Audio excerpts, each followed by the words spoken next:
Good morning, this is Tim from Harvest Hills Homes. A little quick video on house number 6 since we've got our GC license. This is going to be a custom home, over 4,000 square feet home, almost 5,000 square foot home, 4 bedroom, 3 bath on a slab. This house, the original house that was on this lot, burned down I think at the beginning of, or somewhere in February, if I recall correctly. Lightning struck the kitchen, or the ceiling above the kitchen, blew a hole right through the ceiling into the kitchen. Fire department came out. The whole family, I think 4 or 5 kids, were in the home. The house lit on fire. Fire department came out. If they could have put the fire out, it would have been a very isolated incident in the kitchen. The house could have been repaired. But the fire department came and they,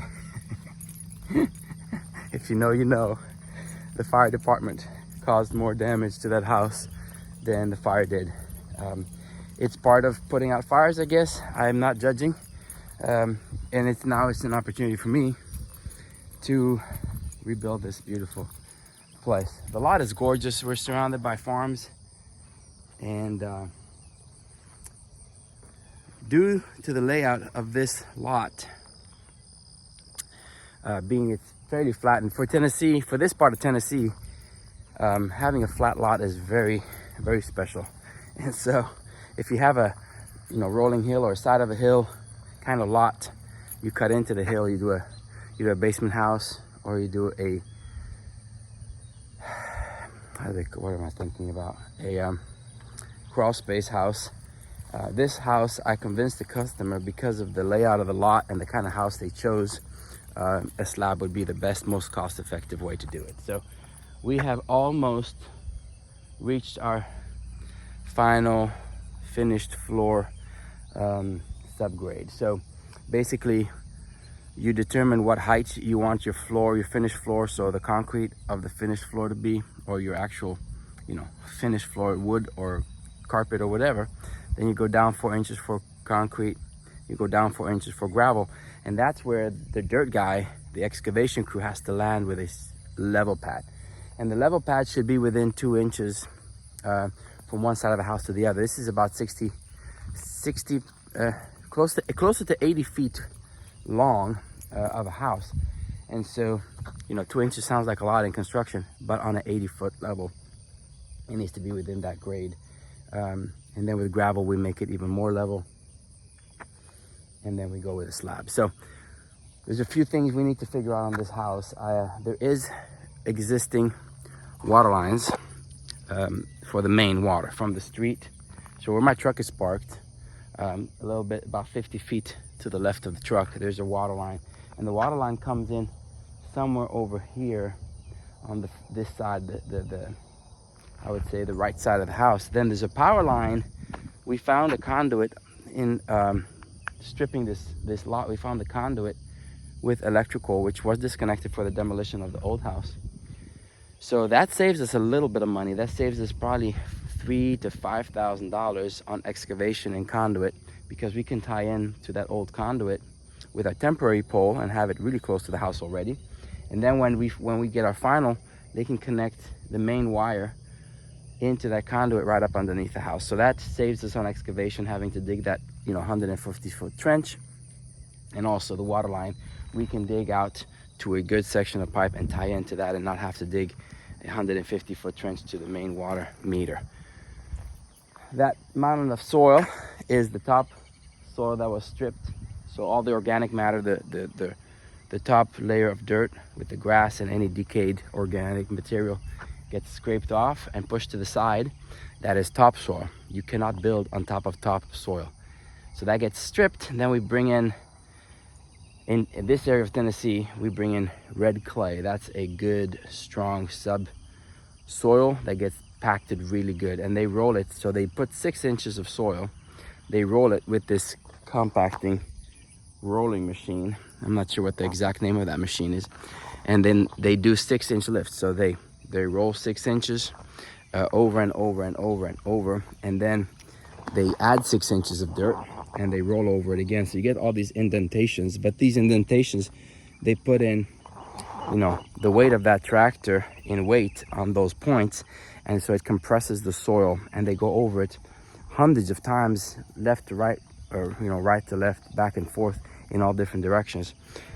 And then when they finish, they have to hire a I'm not sure what the name is, but it's a compaction engineer. I'm not sure if a civil engineer is to give that certificate, or a soil scientist. Don't quote me on it, but we have to get a test done, a rolling test, or a nuclear test. A nuclear test is some kind of a device that tests the pressure, how much pressure the soil can handle. And if we pass that test, we get a certificate. And on top of that, with that certificate, then we can do a slab. So there's a lot of nuances and a lot of details involved in getting to this level. We've gotten permits about 2 months ago, and we've had a lot of rain, so we couldn't start dirt work until the rain subside. And then of course our dirt guy, when the rain does stop, they have to catch up with all the work that they were delayed at. So we are technically delayed, but dirt work is one of those things. It's the most inconsistent and weather connected line item. And so, like, hey, how many trucks of dirt will it take? Well, we don't know how far we have to dig in. So we make a budget, and so far my budgets for soil work, dirt work, excavations have been off, because every time it's like, hey, it could be 2 feet below we have to dig, and then you end up digging 5 feet, or you think it's 20 trucks of dirt and it ends up being 45 trucks of dirt. And that seems to be the theme with dirt work. Lots to learn still. I've been doing this for many years as a subcontractor, as a carpenter, trim guy, kitchen and tile. Now I'm doing the whole thing start to finish, and there's dirt. I've never dealt with dirt before, so that's still a big question mark, but this is number 6, so there's a lot we've learned in a short two years and a couple months of doing this. This is house number 6, and this is the 3rd custom. We've done 2 specs, and this is 1, 2, 3. This is the 4th. This will be the 4th custom home. And custom just means basically the customer gets to pick all the systems we put together. They have a say in you know, what house plans they want to build, what kind of foundation they want, what kind of electrical panel, flooring, kitchen cabinets, layout of the interior. The customer gets to pick all that. That's why they're called custom. They're a lot more complicated because you give the customer the full reign of the choices. And what I found, you ask a customer choices on X, Y, and Z, and they don't know what's the right choice. And it's not just design. There's a lot of coaching in, hey, do you want a slab versus a crawl space versus a basement? Everybody wants a basement until they realize the cost of a basement. You know, there's benefits to every system, and as a builder, I have to coach a customer in making all those selections, and their selections are confusing to a customer, and they've never really had to think of all those details before, and now they have to make 10,000 decisions right now because I need to know so I can build your house the way you want it. So that's the complexity of custom homes. Also, customers change their mind. They think about it, they talk to their friends about it, they talk to their dad, their grandfather, their neighbor, and everybody has an opinion. And when everybody's opinion is a factor, decision making gets complicated. So I would say, if you hire me to build your house, trust your builder, tune out the rest, because it makes it more complicated.